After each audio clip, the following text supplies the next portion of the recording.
ሰላም ጤና ይስጥልኝ ክቡራትና ክቡራን የጠበቃ ዩሱፍ ዩቲዩብ ቻናል ተከታታዮች ሌላ ጠቃሚ ሆነ የህግ ምክር ይዤላችሁ መጥቻለሁ። ይሄ ህግ ምክር በጣም ወሳኝ በመሆኑ እንዳያመልጣችሁ እጋብዛችኋለሁ። ባልና ሚስት በውልና ማስረጃ የሚያደርጉት የስጦታ ውል ስምምነት ተቀባይነት የለውም። በተግባር የሚሰራበት ሌላ፣ ህጉ ግን የሚለው ሌላ ነው። እንዳትሸወዱ ተጠንቀቁ።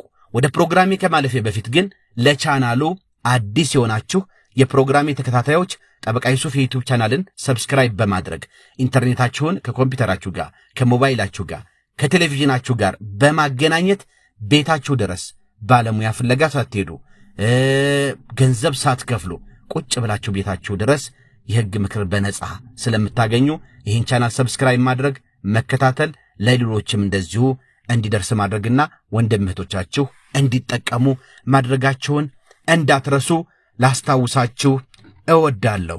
እንግዲህ እንደምታውቁት በተለያየ ምክንያት ባል ለሚስቱ ሚስት ደግሞ ለባሏ በውልና ማስረጃ ንብረታቸውን ይሰጣሉ። የግል የሆነ ንብረታቸውን ወይም ደግሞ ከንብረታቸውም ላይ ከጋራ ንብረታቸውም ላይ እንግዲህ ግማሹን በስጦታነት ይሰጣሉ።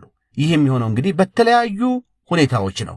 ከፍቅራቸው ተነስተው ሌሎች ምክንያቶችም ሊኖራቸው ይችላሉ። ይሄ የሚሆነበት እንግዲህ የባል ወይም የሚስት ወራሾች ባል ወይም ሚስት በሚሞቱበት ወቅት ይሄንን በህይወት የሚቆየውን የትዳር አጋር ለመጠበቅ ሲባል ነው። ምክንያቱም ይሄንን በህይወት የሚቆየው የትዳር አጋር ባል ወይም ሚስት ስጦታ የተሰጠው መሆኑንና በህጉ ዘንድ ተቀባይነት ያለው ስጦታና ያንን የስጦታ ሰነድ እጁ ላይ ከያዘ ነገ ጠዋት ወራሽ ነን ብለው የሚመጡትን ሰዎች ለመከራከርና ለመመለስ እንዲጠቅመው ነው። እንግዲህ በህይወት እያሉ ይሄን የስጦታ ውል የሚዋሉት እንግዲህ ብዙዎች ውልና ማስረጃ ሄደው ባልና ሚስት ይሄን የስጦታ ውል ያደርጋሉ።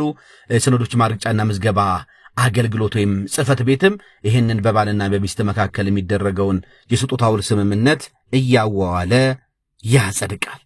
ስለዚህ ይህ ተግባር በህግ ዘንድ ግን ተቀባይነት የለው። በባልና ሚስት በጋብቻ ውስጥ እያሉ በመካከላቸው የሚያደርጉት ማንኛውም አይነት የውል ስምምነት ተቀባይነት እንዲኖረው ፍርድ ቤት መጽደቅ አለበት። ፍርድ ቤት ካልጸደቀ ምንም አይነት ህጋዊ ውጤት የለውም፣ ተቀባይነት የለውም። ባልና ሚስቱንም ሊያስገድድ አይችልም ፍርድ ቤት ካልቀረበ በስተቀር ማንኛውም አይነት የውል ስምምነት። እንደዚሁም ደግሞ ሶስተኛ ወገኖችንም አያስገድድም ማለት ነው። መቃወሚያ ሆኖ ሊቀርብ አይችልም።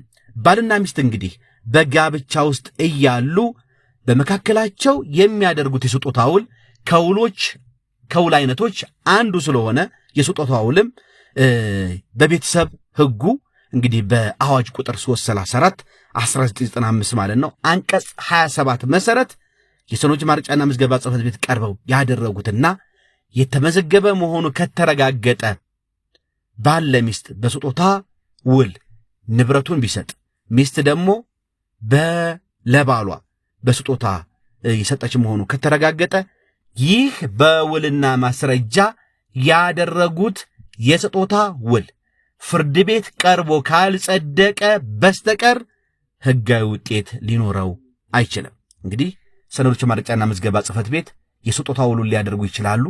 ከዛ ግን ሄደው ይህንን የስጦታ ውል ፍርድ ቤት ማጸደቅ አለባቸው።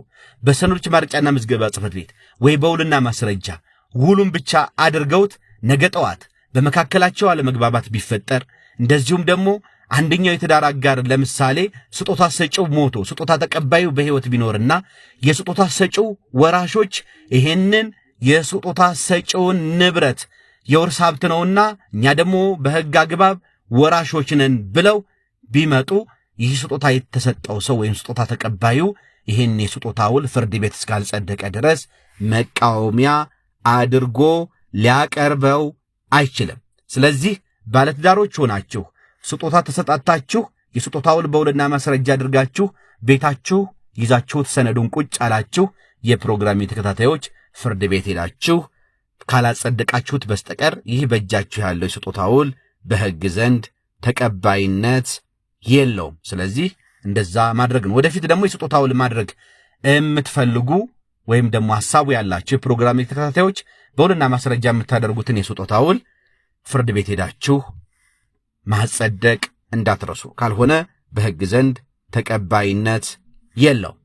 ከዚህ ጋር ተያይዞ እንግዲህ በባልና ሚስት መካከል ከተያያዘ አንድ ከሚገናኝ ጉዳይ ለእናንተ ለመጨመር ያክል በጋብቻ የተሳሰሩ ባልና ሚስት እንግዲህ መካከል ከአንዱ ጋር የውል ግዴታ የገባ ሰው በዋናው ክርክር ከባል ብቻ ከሆነ ግዴታ ያለበት ወይም ተፈራረመው ለምሳሌ የብድር ውል ወይም ሌላ ግዴታ ዕዳን የተመለከተ ከባል ጋር ብቻ ወይም ከሚስት ጋር ብቻ ከሆነ ያንን የውል ስምምነት ያደረገውና ከትዳር አጋሮች መካከል ሁለቱም ካልተሳተፉበት መካከል በመጀመሪያ መክሰስ ያለበት ያንን አንዱን ተዋዋይ ብቻ የውል ግንኙነት ያለውን ብቻ ነው። የፕሮግራም ተከታታዮች ዕዳ ቢመጣ ዕዳው ሁለቱንም የተመለከተ ነው ወይ? ይህ ዕዳ ለጋራ ለትዳር ጥቅም ነው የዋለው ወይስ አይደለም? የአንደኛውን ስምምነቱን ያልሰጠው ወይ ውሉን ያልተዋዋለውን የትዳር አጋር ይመለከታል አይመለከትም የሚለውና ይሄም ከዚህ ከጋራ ንብረት ላይ ዕዳው ሊከፈል ይገባል አይገባም የሚለው በኋላ ፍርዱ ከተወሰነ በኋላ በአፈጻጸም ወቅት ነው እንጂ ገና ለገና ስምምነቱን ያልሰጠውና በውሉ ላይ ያለውን ከባል ጋር ስለተዋዋለ ባልና ሚስትን የሚከስበት ከሚስት ጋር ስለተዋዋለ ደግሞ ባልና ሚስቱን ባሉንም ጨምሮ አብሮ የሚከስበት የሕግ አግባብ እንደሌለ እንደዚሁ ልብ ልትሉ ይገባል። የባልና የሚስት ጉዳይን ካነሳው አይቀር ብዬ ነው። ሌላው አንድ ሶስተኛ የሕግ ምክር ለመጨመር እንግዲህ አዲስ የገጠር መሬት ረቂቅ አዋጅ ወጥቷል። በዚህ ረቂቅ አዋጅ መሰረት የጨረቃ ቤት አይኖርም እየተባለ ነው። የጨረቃ ቤት የሚባል መሬት ባይሸጥም ባይለወጥም እንግዲህ ይህ የገጠር መሬት አዋጅ አርሶ አደሩ የገነባውን ቤት እንዲሸጥ ይፈቅድለታል ማለት ነው። ስለዚህ ጨረቃ ቤት የሚባል የለም። በቃ ቤት ሰርቶ መሸጥ ከቻለ ደግሞ ሕይወቱን የሚለውጥ ገቢ ያስገኝለታል። እንግዲህ ሰፋ አድርገን ስናየው ደግሞ ከተማችንን በፍጥነት ያስፋፋል። ረቂቁ አርሶ አደሩ እንዳይፈናቀል ዋስትና የሚያስቀምጣል ነው የተባለው። ይኸውም ቤቱ የሚሸጠው ከአጠቃላዩ የገጠር መሬት ጭምር ሳይሆን ቤቱን እንደ ቤት ለመጠቀም ከሚያስፈልገው የመሬት ስፋት ጋር ብቻ ነው ተብሏል። ስለዚህ ወደፊት የገጠር መሬትን በተመለከተ ገና ለገና የጨረቃ ቤት ነው ተብሎ እንዳይሸጥ አይከለከልም። ይሄ ዋስትና አለው። እንግዲህ አዋጁ ወደፊት ታይቶ ሲጸድቅ ምናየው ነው የሚሆነው። እንደ ሶስተኛ ነጥብ ለእናንተ ለመጨመር ያክል ነው። የፕሮግራም ተከታታዮች እንደዚህ ጠቃሚ የሆኑ የሕግ ምክርና ትንታኔዎችን ለእናንተ የሚቀርቡበትን የጠበቃ ዩሱፍ ዩቲዩብ ቻናል ቤተሰብ መሆናችሁን አትርሱ። ከፕሮግራሚንግ ከሚመለከቱት በብዙ 10 ሺዎች ከሚቆጠሩ የፕሮግራሚንግ ተከታታዮች አብዛኛው ባነት በሚቻል ሁኔታ ለምን እንደሆነ አይገባኝም ቻናሉን ሰብስክራይብ ያላደረገ ነው ዩቲዩብ አልጎሪዝም ላይ ዳታውን ሳየው። ስለዚህ በዛ መሰረት ቻናሉን ሰብስክራይብ አድርጋችሁ ብታዩት ትጠቀማላችሁ። አብሬያችሁ ነበርኩ ጠበቃና የሕግ አማካሪ ዩሱፍ አከበረ ነበርኩኝ። መልካም ቀን እንዲሆንላችሁ እመኛለሁ።